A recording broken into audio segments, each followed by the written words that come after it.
तो laws of motion के काफ़ी लेक्चर्स हमने देखे जिसके अंदर हमने न्यूमेरिकल्स भी सॉल्व किए थे।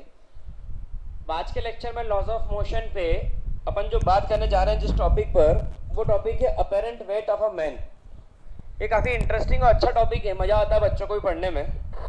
Apparent weight of the man की बात करें तो ये वेट एक्चुअल वेट नहीं है, आप जो फील कर रहे हो that is called apparent wait. आप जो मैं एग्जांपल दूं, झूला देखा होगा, घूमने वाला राई झूला बोलते हैं शायद, उस पर ऐसा गोल गोल घूमता बड़ा सा झूला होता है ना, हमने देखा होगा। बैठे हो उसके अंदर। अच्छा, एक वो आता है ना, वो ऐसा चलता है ऐसा, वो का नाम क्या है? कोलंबस। बैठे हो उसके अंदर? उसमें नहीं बैठ रहे भाई, बैठे हो ना।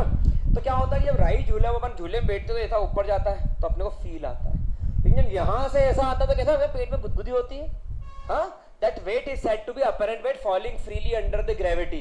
वहां पर हम फ्री फॉल होते हैं ग्रेविटी में। कैसा फ्री फॉल होते हैं तो कैसा आता है फिर एक वो बंजी जंपिंग करी होगी कभी, या वो ऐसा नीचे छोड़ते तो ऊपर आता, फिर जब नीचे आता है तो जब वो उसको छोड़ते हैं तो वो ऊपर जाता है, जब इतना फील नहीं आता। लेकिन जब वो नीचे गिर रहे होते हैं ना, हाईएस्ट पॉइंट पे रस्सी बंधी रहती है, ऐसा कुछ करके होता है ना, मैंने देखा है। तो नीचे गिर रहे होते हैं ना तो अजीब सी फीलिंग आती है कि आप you are falling under the gravity 10 metre per second square approx. तो आप कैसी फॉलिंग करते हो? Under the gravity, free fall, एकदम फ्री फॉल करते हो। एकदम फ्री फॉल करोगे तो आप एक्सेलरेशन क्या होगा? Under the gravity gravitational acceleration है वो, बिकॉज ऑफ ग्रेविटेशनल फोर्स। वो कोलंबस में बैठे हो गए झूले के अंदर तो कैसा ऊपर आता तो कुछ नहीं, लेकिन नीचे आता जब अजीब सी फीलिंग आती है तो अजीब लगता है ना। मैं तो बहुत डर लगता है, मैं तो बहुत कम बैठता हूँ, क्या झूठ बोलूं, कैमरे के सामने बता रहे हैं अपन तो अपन तो बहुत कम बैठते, लेकिन पढ़ाना था इसलिए कभी कभार बैठे कि बच्चों को पढ़ाना भी है। तो वो क्या होता है जब आप फ्री फॉल की बात करते हो अलग होता है। इस तरीके से वो जो फील होता है वेट, जो वेटलेस वाली फीलिंग भी आती है कभी कभी, that is apparent weight of the body. तो यहां पर हम जो केस ले रहे हैं apparent weight of the body का, ये किसके अंदर ले रहे हैं? ये हम ले रहे हैं एस्केलेटर में। किस में ले रहे हैं? एस्केलेटर में। The apparent weight of a man in elevator sorry and lift. Apparent weight of man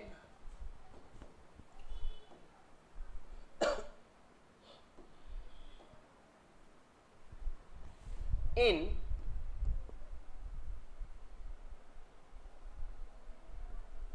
elevator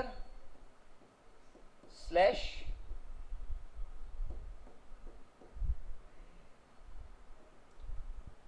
lift. तो यहां पर अपेरेंट वेट होता है मैन का किसके अंदर? एलिवेटर में। और किसके अंदर? लिफ्ट में। अगर हम बात करते हैं apparent weight of a man in elevator और लिफ्ट तो यहां पर केस फर्स्ट आता है, इसमें केसेस आएंगे। इसमें क्या आएंगे? केसेस। अब इसके अंदर ऐसा पहला केस आएगा, लिफ्ट मूविंग अपवर्ड। लिफ्ट किस डायरेक्शन में जा रही है? अपवर्ड डायरेक्शन में जा रही है विद द एक्सेलरेशन ए। ठीक है, किस एक्सेलरेशन जा रही है? विथ एक्सेलरेशन ए। तो मैंने पहला केस बनाया, इसके यहां ध्यान समझना कि ये क्या है, ये क्या है? ये रही। ठीक है, और इसके अंदर कौन खड़ा है? एक बंदा। ठीक है, ऊपर की तरफ इसके अंदर क्या लग रहा है? फोर्स, जो इसको मूव कर रहा है अपर डायरेक्शन में। और नीचे की तरफ इसके अंदर क्या लग रहा है? इसका वेट। उसका वेट कितना जा रहा है? mg। अरे चलो, तो अगर हम इस पॉइंट की बात करें इस बॉडी के, तो नीचे की तरफ क्या लग रहा है? इसका वेट। और ऊपर की तरफ क्या लग रहा है? Normal reaction. और बॉडी का एक्सेलरेशन कितना है? सही है। तो यहां पर आ गया अपवर्ड क्या है? r, और डाउनवर्ड क्या है? mg। तो बड़े में छोटे को माइनस करेंगे, बड़े में से किस डायरेक्शन में मूवमेंट कर रहे हैं वो बड़ा है, किस डायरेक्शन में मूवमेंट कर रहे हैं? अपवर्ड, तो r बड़ा है। और अगर डाउनवर्ड मूवमेंट होता तो बात समझ में आ रही है? तो r minus M G is equals to mass into acceleration कितना? तो यहां पर r इक्वल टू क्या हो गया? m ब्रैकेट में g प्लस, तो यह आ गया r is equals to m। क्या मेरी बात समझ में आ रही है? तो यहां पर पहला केस है lift moving upward with acceleration A. पहला केस क्लियर है सभी को 100%। दूसरा केस है lift moving downward with acceleration A. Lift किधर मूव कर रही है? डाउनवर्ड डायरेक्शन में। किस एक्सीलरेशन से? मेरी बात समझ में आ रही है? फिर से ये आदमी खड़ा कर दो। ठीक, यहां पर इस आदमी के ऊपर आर किधर लग रहा है? mg किधर लग रहा है? इसमें कुछ चेंज हो सकता है क्या? इसमें कुछ चेंज हो सकता है क्या? बताओ। mg हमेशा नीचे ही लगेगा, आर हमेशा ऊपर ही लगेगा। नहीं, इसके अंदर आर तो नॉर्मल रिएक्शन है, mg कैपिटल तुम्हें जो बोली बिल्कुल सही है, लेकिन mg में मास बदलेगा, तो मास बदल रहे हो मतलब, ठीक है। लेकिन नॉर्मल रिएक्शन हमेशा परपेंडिकुलर टू सरफेस लगेगी, दैट इज अपवर्ड, और उसका जो वेट है वो कहां लगेगा? दैट इज, तो आर और mg का ही रिलेशनशिप इसके अंदर हमेशा हमेशा जन्म जन्मांतर तक चलता रहेगा। अब कौन सा बड़ा है कौन सा छोटा है? कौन सा? Very good, nice initiative. कौन सा बड़ा है कौन सा छोटा है? उसके लिए क्या देखा कि हमने इस बार लिफ्ट कहां एक्सीलरेट कर रही है? डाउनवर्ड, डाउनवर्ड मूव कर रही है, मतलब नीचे वाला बड़ा और ऊपर वाला, नीचे वाला बड़ा ऊपर वाला। अगर ऐसा होता है इसके अंदर तो ध्यान देना, mg minus R is equals to m, तो r is equals to m, और यहां पर क्या आ जाएगा? g minus r is equals to m, bracket में g माइनस। क्या मेरी बात समझ में आ रही है? 100% क्लियर, कोई दिक्कत इसके अंदर? तो ये आ गया इसके अंदर r is equals to m, bracket में g माइनस। थर्ड वाला इसके अंदर देखें, lift falling freely under gravity. Lift free fall हो रहा है किसके अंदर? ग्रेविटी के अंदर। अब अगर लिफ्ट ग्रेविटी के अंदर फ्री फॉल हो रही है, लिफ्ट ग्रेविटी के अंदर फ्री फॉल हो रही है, तो यहां पर ऐसी कुछ बात आ गई और यहां पर ये हो गया। अब इसके अंदर आप देखो तो ऊपर की तरफ क्या आ जाएगा, नीचे की तरफ क्या आ जाएगा, और बॉडी किस एक्सीलरेशन से नीचे गिर रही है? ग्रेविटी के इक्वल। ग्रेविटी के मतलब कोई रेजिस्टेंस इसके अंदर, जैसे कि ये पेन है, ये गिरा, ये पेन है गिरा, ये कैसे गिर रहा? अंडर द ग्रेविटी है, ये अंडर द, इस पे g acceleration due to gravity लग रहा है, जिसकी वैल्यू कितनी होती है? 9.814 metre per second square. Round of करें क्या बोलते हैं? 10 मीटर पर सेकंड स्क्वायर। मेरी बात समझ में आ रही? पकड़ पा रहे हो टॉपिक को? क्योंकि फिर इस पे न्यूमेरिकल आएंगे। जिसको शीट टफ लग रही है वो इसको फोकस कर, ये सीख गए वो क्वेश्चन अपने आप बनेंगे। मेरी बात समझ में आ रही? आगे बढ़ जाऊं। अब यहां पर फिर से बॉडी किधर की तरफ मूव कर रही है? नीचे, downward. mg minus R is equals to m a। अब a किसके इक्वल है? ग्रेविटी के। बहुत बढ़िया। mg minus R, m acceleration किसके इक्वल है? हटा दूं, बोलो r की वैल्यू, r की वैल्यू 0। अब r क्या है? बहुत बच्चों के दिमाग में एक डाउट आना चाहिए कि r क्या है? What is r?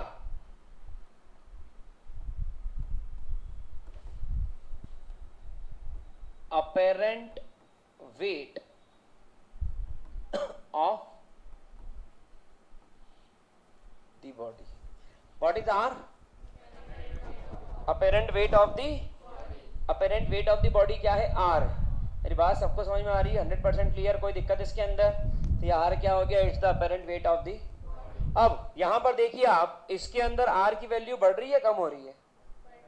G plus A, ठीक है, G प्लस, तो R की वैल्यू क्या है? ज्यादा, तो R इज ग्रेटर देन, इस पहला वाला जो केस लेते हैं, जब when a body is moving upward, ये अपवर्ड जा रही है, मूवमेंट अपवर्ड, तो यहां पर आ गया R, मतलब apparent wait is greater than weight of body.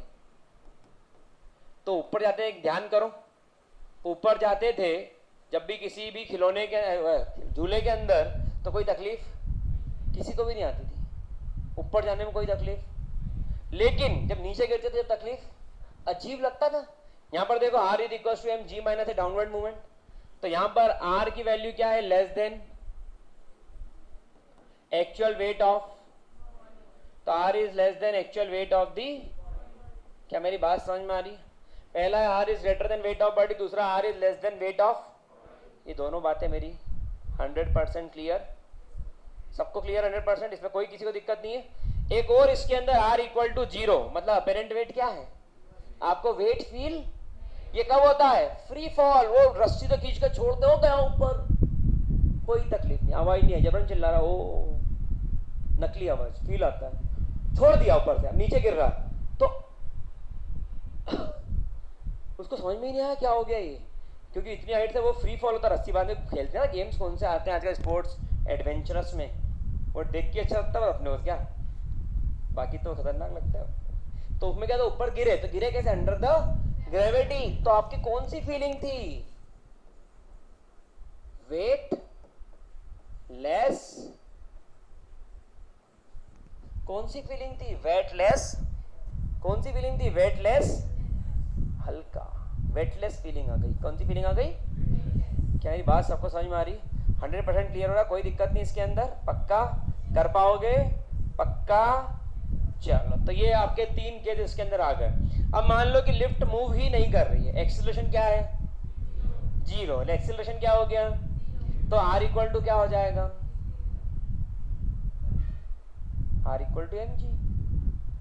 अगर बॉडी एक्सेलरेट नहीं हो रही तो आर इक्वल टू, बात समझ में आ रही है, तो आपको वेट में कोई डिफरेंस लगेगा क्या, नहीं, अगर बॉडी के अंदर एक्सेलरेशन है ही नहीं, वो लिफ्ट जो मूव कर रही है एक्सेलरेशन है ही नहीं, तो वहां पर R minus M G equal to 0, A 0 है, तो आर इक्वल टू, मतलब apparent weight of the body is equal to actual weight of दी, क्या मेरी बात सबको समझ में आ रही है कि अपेरेंट वेट क्या होता है, किस तरीके से ऐसे क्वेश्चंस आएंगे तो हमको उनको अटेम्प्ट करना है, क्या होता है क्या नहीं, सब समझ में आ रहा है, पक्का, वेटलेसनेस की कंडीशन क्लियर है, कोई दिक्कत नहीं किसी को भी इसके अंदर, पक्का, फटाफट से नोट डाउन करिए, फिर आगे बताता हूं,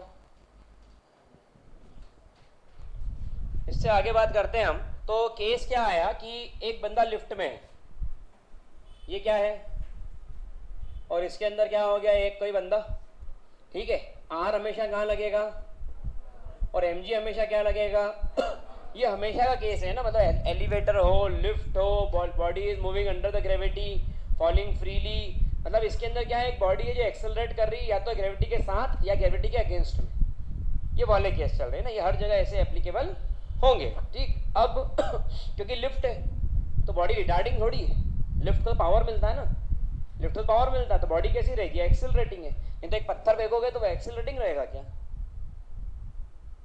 पत्थर एक्सेलरेटिंग है कि रिटार्डिंग है, पत्थर रिटार्डिंग है, वेरी गुड, पत्थर रिटार्डिंग है, क्यों, जब मैंने फेंका पत्थर तो मेरा फोर्स जब लगा तब बॉडी ने एनर्जी गेन थी, स्पीड गेन करी, लेकिन अब धीरे धीरे क्या कर रही है, स्पीड ड्रॉप कर रही है, क्योंकि एक फोर्स लग रहा है ग्रेविटी का against the motion, against the motion, एक फोर्स लग रहा है, तो पत्थर फेंकने में रिटार्डेशन है, लेकिन एक लिफ्ट है, उसको इलेक्ट्रिक कनेक्शन दिया तो ऊपर जा रही थोड़ी कि ज्यादा चलेगी बाकी तुम कूद के निकल जाना, आपने दबाया 3 तो पावर सप्लाई होगा और वो उसको धक्का लगाएगा, एनर्जी देगा, और कहां तक जाएगी, विद अ कांस्टेंट, बात समझ में आ रही है, 100% क्लियर, कोई दिक्कत इसके अंदर। अब अगर अपन इस केस को देखते हैं कि लिफ्ट इस तरीके से क्या कर रही है, कुछ मूवमेंट कर रही है, तो उसके अंदर बोला है कि मेन वेइंग, सुनना, 49 kg ऑन अर्थ, ठीक है, क्या बोला, main weighing 49 kg on earth. अब 49 kg अगर वो अर्थ पे वेन का वेइंग बोल रहा है, तो वेइंग का मतलब क्या दे दिया आपको, मेन का मास, कितना मास है, ठीक है, मास कितना आ गया 49, क्या मेरी बात समझ में आ रही है, 100% क्लियर, कोई दिक्कत इसके अंदर, ये आ गया इसका मास कितना 49। आगे बढ़ू, अब आपसे जो क्वेश्चन में पूछा गया है, कहां घूम गया रे भाई, आपसे जो क्वेश्चन में पूछा गया है, find the apparent weight of man when rising with acceleration 1.2 metre per second square, पहला वाला acceleration 1.2 metre per second square है, और किस डायरेक्शन में, आपको क्या निकालना है इन सब में, अपेरेंट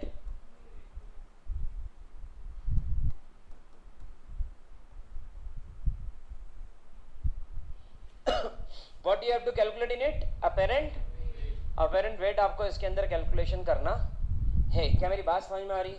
अब अगर अपेरेंट वेट इसके अंदर कैलकुलेट करना है तो लिफ्ट अगर ऊपर की तरफ जा रही है, किस तरफ जा रही है?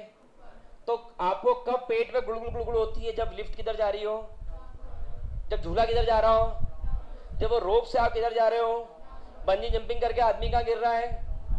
समझ में आई बात? डाउनवर्ड। तो उसमें क्या होता है? गुड़गुड़ गुड़गुड़ होती है। क्यों? क्योंकि अपेरेंट वेट कम होता है।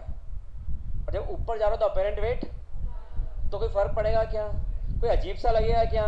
नहीं होगा। बात समझ में आ रही है? तो यहाँ पर आ गया एम जी माइनस जी प्लस एम कितना है? जी कितना?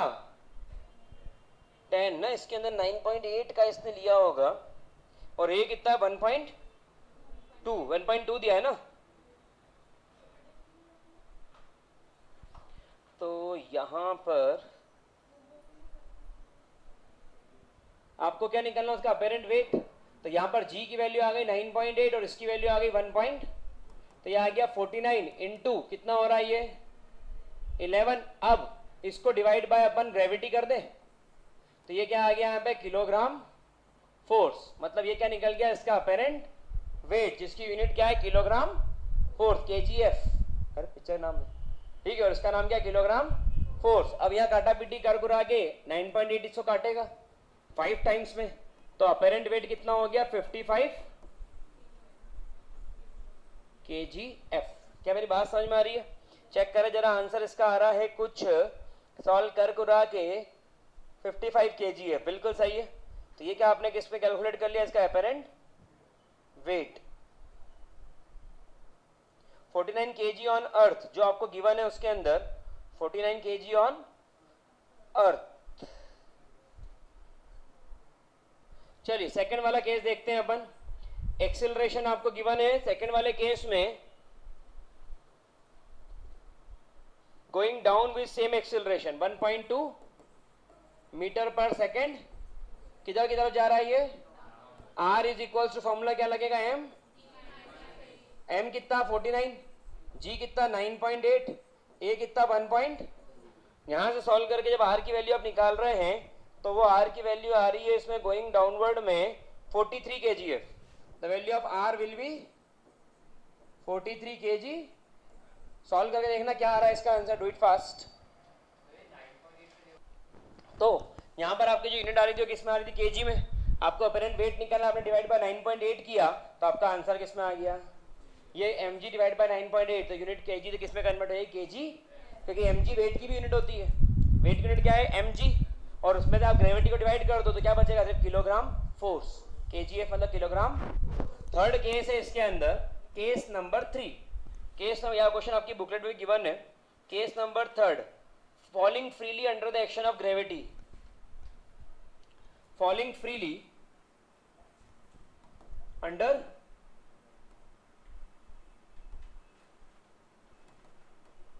ग्रेविटी। कैसा गिर रहा है?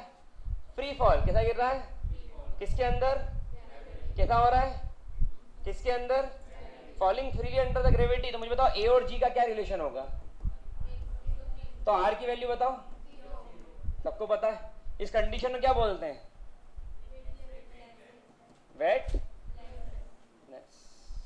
वेटलेसनेस। ठीक है।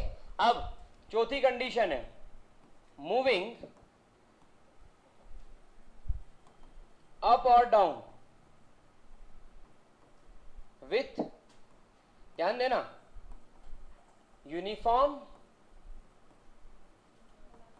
वेलोसिटी। लास्ट वाला केस है मूविंग अप और डाउन विथ यूनिफॉर्म वेलोसिटी।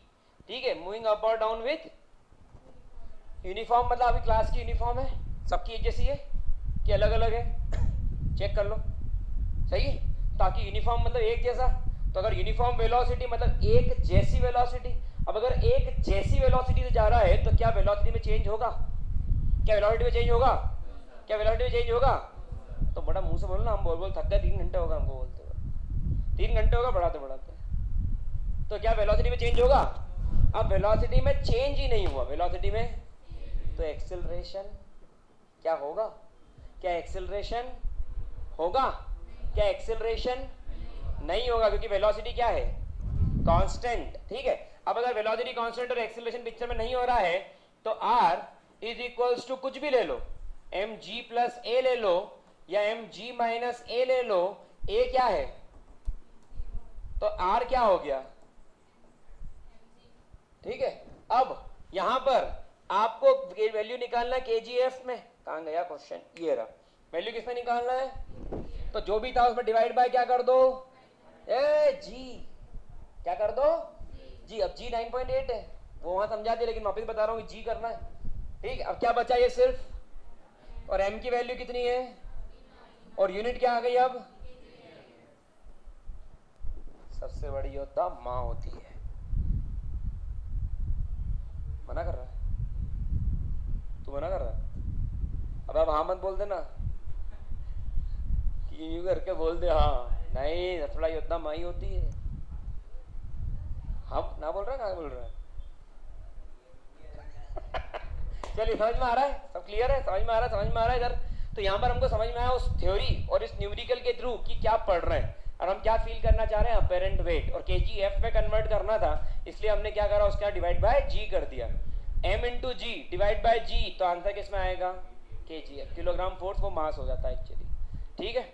तो वो अपेरेंट वेट की पूरी पिक्चर सबको क्लियर हो गई होगी आई थिंक, फटाफट से इसका नोट डाउन कर लीजिए। इस तरीके के और लेक्चर्स आप देखना चाहते हैं तो अगर आप YouTube चैनल के थ्रू देख रहे हैं तो बेल आइकन क्लिक करें सब्सक्राइब करने के बाद में, ताकि आपको डेली अपडेट्स मिलती रहे। और अगर आप इसको ऐप के ऊपर देखना चाहते हैं अभिज्ञा एजुकेशन की, तो अभिज्ञा एजुकेशन ऐप अवेलेबल है प्ले स्टोर पर, जिसकी लिंक डिस्क्रिप्शन बॉक्स में है, तो वहाँ से आप अभिज्ञा एजुकेशन ऐप पर फिजिक्स के बहुत सारे video content, lecture material, JEE NEET की प्रिपरेशन के लिए देख सकते हैं, बहुत सारे अनलॉक्ड मटेरियल वो देख सकते हैं। और यहाँ पर भी अगर आप सब्सक्राइब करके बेल आइकन क्लिक करते हैं तो डेली नए नए वीडियोस यहाँ पर अपलोड होंगे और ये आपके लिए हेल्पफुल भी होंगे और बेनिफिशियल भी होंगे। Thank you so much, all the best, be जिद्दी एंड पैशनेट, बाय। सभी को क्लियर है ये, बहुत बढ़िया।